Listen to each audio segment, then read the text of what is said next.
بسم اللہ الرحمن الرحیم. ناظرین، وی لاگ نمبر 53 اور آج کی چوتھی قسط آپ کے سامنے رکھ رہے ہیں. معرف القرآن جلد نمبر 2 اور 44 ہے پیج.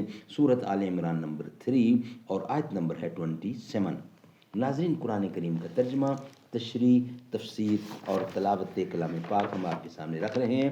اس کتاب کا ٹائٹل ہے معرف القرآن جلد نمبر 2، سورت آل عمران سے لے کر سورت النساء تک، پارہ نمبر 3 رکوع نمبر 9 سے لے کر پارہ نمبر 6 اور رکوع نمبر 4. رائٹر ہیں اس کتاب کے حضرت مولانا مفتی محمد شفیع صاحب رحمۃ اللہ علیہ، مفتی اعظم پاکستان. نحمدہ ونصلی علی رسولہ الکریم. بسم اللہ الرحمن الرحیم. قال النبی صلی اللہ علیہ وسلم خیرکم من تعلم القرآن وعلمہ. بہترین لوگ وہ ہیں جو خود بھی قرآن پڑھیں، دوسروں کو پڑھائیں، سکھائیں اور لکھائیں. تھی فرشتوں کو بھی حیرت کہ یہ آواز ہے کیا، عرش والوں پہ بھی کھلتا نہیں یہ راز ہے کیا.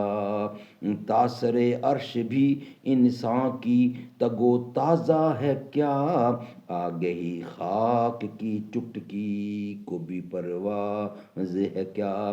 غافل آداب سے مکان زمیں کیسے ہیں، شوخ گستاخ یہ پستی کے مکیں کیسے ہیں. سید الانبیاء صلی اللہ علیہ وسلم بھی ایک فرد کی حیثیت سے اس کھدائی کے کام میں شریک تھے. جنگ خندق اتفاقاً خندق کے ایک حصے میں پتھر کی بڑی چٹان نکل آئی. جن حضرات کے حصے میں خندق کا یہ ٹکڑا تھا وہ اپنی پوری قوت صرف کر کے عاجز ہو گئے تو حضرت سلمان فارسی کو حضرت صلی اللہ علیہ وسلم کے پاس بھیجا کہ اب حضور کا کیا حکم ہے. آپ اسی وقت موقع پر تشریف لائے اور کدال آہنی خود دستے مبارک میں لے کر ایک ضرب لگائی تو اس چٹان کے ٹکڑے ہو گئے اور ایک آگ کا شعلہ برآمد ہوا جس سے دور تک اس کی روشنی پھیل گئی. حضرت صلی اللہ علیہ وسلم نے فرمایا کہ مجھے اس روشنی میں ہیرا، ملک فارس کے محلات و امارات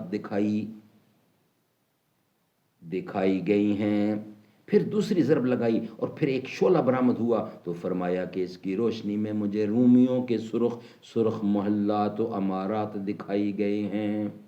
پھر تیسری ضرب لگائی اور روشنی پھیلی تو فرمایا کہ اس میں مجھے صنعا یمن کے عظیم محلات دکھائے گئے اور فرمایا کہ میں تمہیں خوشخبری دیتا ہوں کہ مجھے جبرائیل امین نے خبر دی ہے کہ میری امت ان تمام ممالک پر غالب آئے گی. منافقین مدینہ نے یہ سنا تو ان کو استہزاء و تمسخر کا موقع ہاتھ آیا. مسلمانوں کا مذاق اڑایا کہ دیکھو ان لوگوں کو جو حریف مقابل کے خوف سے خندق کھودنے میں اس طرح مشغول ہیں کہ ان کو اپنی ضروریات کا بھی ہوش نہیں ہے، اپنی جانوں کی حفاظت ان کو مشکل ہو رہی ہے. ملک فارس اور روم اور یمن کی فتوحات کے خواب دیکھ رہے ہیں.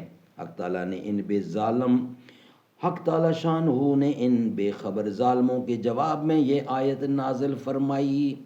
قل اللہم مالک الملک تؤتی الملک من تشاء وتنزع الملک ممن تشاء وتنزع الملک ممن تشاء وتعز من تشاء وتذل من تشاء بیدک الخیر انک علی کل شیء قدیر.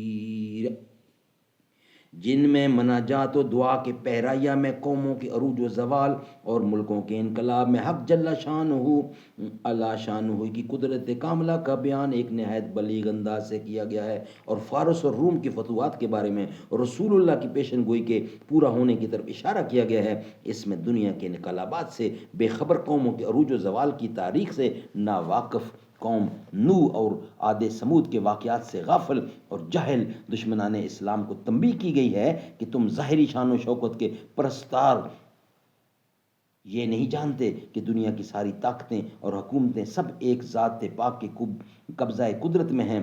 عزت و ذلت اسی کے ہاتھ میں ہے اور بلا شبہ اس پر قادر ہے اللہ تعالیٰ کہ غریبوں اور فقیروں کو تخت و تاج کا مالک بنا دے اور بڑے بڑے بادشاہوں سے حکومت و دولت چھین لے. اس کے لیے کچھ مشکل نہیں کہ آج کی خندق کھودنے والے فقیروں کو کل شام و عراق اور یمن کی حکومت عطا فرما دے.